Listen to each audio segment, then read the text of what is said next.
GST return file ചെയ്യുമ്പോൾ ഇപ്പോൾ കാലാവധിയുണ്ടോ? പഴയ വർഷങ്ങളിലെ GST റിട്ടേൺ ഇപ്പോൾ ഫയൽ ചെയ്യാമോ? GST നിയമത്തിൽ മന്ത്ലി റിട്ടേൺസ് എല്ലാം ഫയൽ ചെയ്യുമ്പോൾ ഇപ്പോൾ ഒരു കാലാവധിയുണ്ട്, 3 വർഷം. എന്ന് പറഞ്ഞാൽ due date of filing of monthly return എന്നാണോ അന്ന് തുടങ്ങി 3 വർഷത്തിനുള്ളിൽ നമ്മൾ GSTRലെ റിട്ടേൺസ് ഫയൽ ചെയ്തില്ലെങ്കിൽ പിന്നീട് ഒരിക്കലും നമുക്ക് ഓൺലൈനിൽ ഫയൽ ചെയ്യുവാൻ സാധിക്കില്ല. പലരുടെയും സംശയമാണ് നിങ്ങൾ ചോദിച്ചതും. ഒരു എക്സാമ്പിൾ പറഞ്ഞാൽ, ജനുവരി 2023 റിട്ടേൺസ് ഇപ്പോൾ എനിക്ക് ഫയൽ ചെയ്യാമോ? ഇതിൻ്റെ ഉത്തരം, ജനുവരി 2023 എന്ന് പറയുമ്പോൾ due date of filing monthly return ഫെബ്രുവരി 11 അപ്പോൾ 2023 ഫെബ്രുവരി മാസമാണ് ഡ്യൂ ഡേറ്റ്. 23 കഴിഞ്ഞാൽ 24, 25, 26. അപ്പോൾ 2026 ഫെബ്രുവരി 11 3 വർഷം തീരുകയാണ്. ചുരുക്കി പറഞ്ഞാൽ 2026 ഇപ്പോൾ മാർച്ച് മാസം ആണ്. ഈ സിറ്റുവേഷനിൽ നമുക്ക് ഇനി റിട്ടേൺ ഫയൽ ചെയ്യാൻ സാധിക്കില്ല. അതുകൊണ്ട് എല്ലാ ടാക്സ് പേയേഴ്സും ശ്രദ്ധിക്കുക, 3 വർഷ കാലാവധി മാത്രമേ റിട്ടേൺസ് ഫയൽ ചെയ്യാനുള്ളൂ. അതുപോലെ തന്നെ GSTR 9 ആനുവൽ റിട്ടേണും ഈ കാലാവധി ബാധകമാണ്.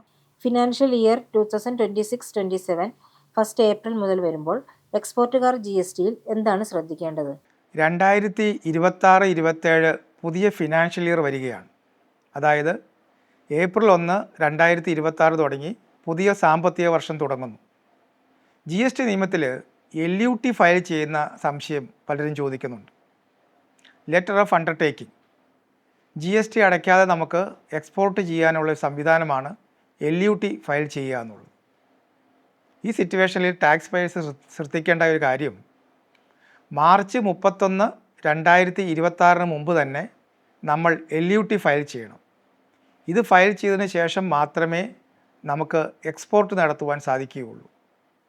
മറ്റൊരു വിശേഷം, ഏപ്രിൽ കഴിഞ്ഞതിന് ശേഷമാണെങ്കിൽ കൂടി നമുക്ക് ചെയ്യാം. പക്ഷേ ഫസ്റ്റ് എക്സ്പോർട്ട് എപ്പോൾ തുടങ്ങുന്നുവോ അതിനു മുമ്പ് തന്നെ നമ്മൾ LUT ഫയൽ ചെയ്യണം.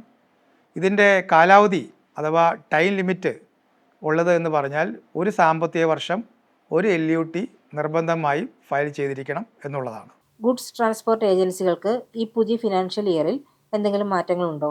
പുതിയ സാമ്പത്തിക വർഷം വരുമ്പോൾ മറ്റൊരു വിശേഷമുള്ളത് ഗുഡ്സ് ട്രാൻസ്പോർട്ടിംഗ് ഏജൻസിയാണ്, അഥവാ GTA. GTയുടെ കാര്യത്തിലും ഒരു അനക്ഷർ 5 എന്ന് പറഞ്ഞ ഫോം നമ്മൾ ഒരു സാമ്പത്തിക വർഷം തുടങ്ങുന്നതിന് മുമ്പ് തന്നെ ഫയൽ ചെയ്യണം.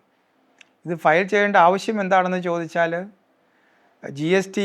GTAയിൽ നമ്മൾ ഫോർവേഡ് ചാർജ് മെക്കാനിസത്തിലോട്ട് ഓപ്റ്റ് ചെയ്യുന്നവരാണ് ഇത് ഫയൽ ചെയ്യേണ്ടത്. ഒന്നുകൂടി വ്യക്തമാക്കി പറഞ്ഞാൽ, ഇപ്പോൾ RCM to pay എന്ന് പറഞ്ഞാണ് ഒരു GTAക്കാർ ഇൻവോയ്സ് അടിച്ചുകൊണ്ടിരിക്കുന്നതെങ്കിൽ അവർക്ക് ഒരു സാമ്പത്തിക വർഷം കഴിയുമ്പോൾ നമുക്കിത് സ്വിച്ച് ഓവർ ചെയ്യാം.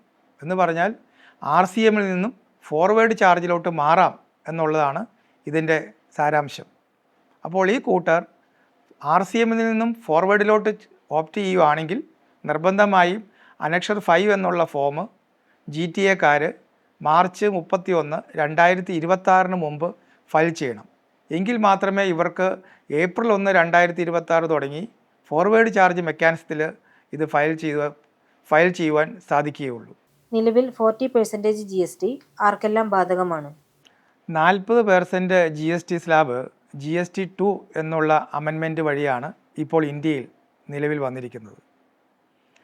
പണ്ടുണ്ടായിരുന്ന കോമ്പൻസേഷൻ സെസ് എന്നുള്ള സംവിധാനം എടുത്ത് മാറ്റി ഇപ്പോൾ അത് മെർജ് ചെയ്തിട്ട് 28 കഴിഞ്ഞിട്ട് ഇപ്പോൾ 40% സ്ലാബിൽ GST ബാധകമാണ്.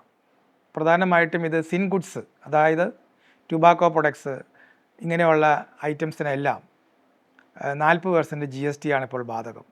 അതുപോലെ ലക്ഷറി വെഹിക്കിൾസ്, പേഴ്സണൽ എയർക്രാഫ്റ്റ്, പിന്നെ ഓൺലൈൻ ഗെയിംസ്, ഓൺലൈൻ ഗെയിമിംഗ്, അതുപോലെ സോഫ്റ്റ് ഡ്രിങ്ക്സ്, ജങ്ക് ഫുഡ്സ്, ഇതിനൊക്കെ കേന്ദ്ര ഗവൺമെൻറ് ഇപ്പോൾ 40% GST ആണ് പ്രാബല്യത്തിൽ കൊണ്ടുവന്നിരിക്കുന്നത്.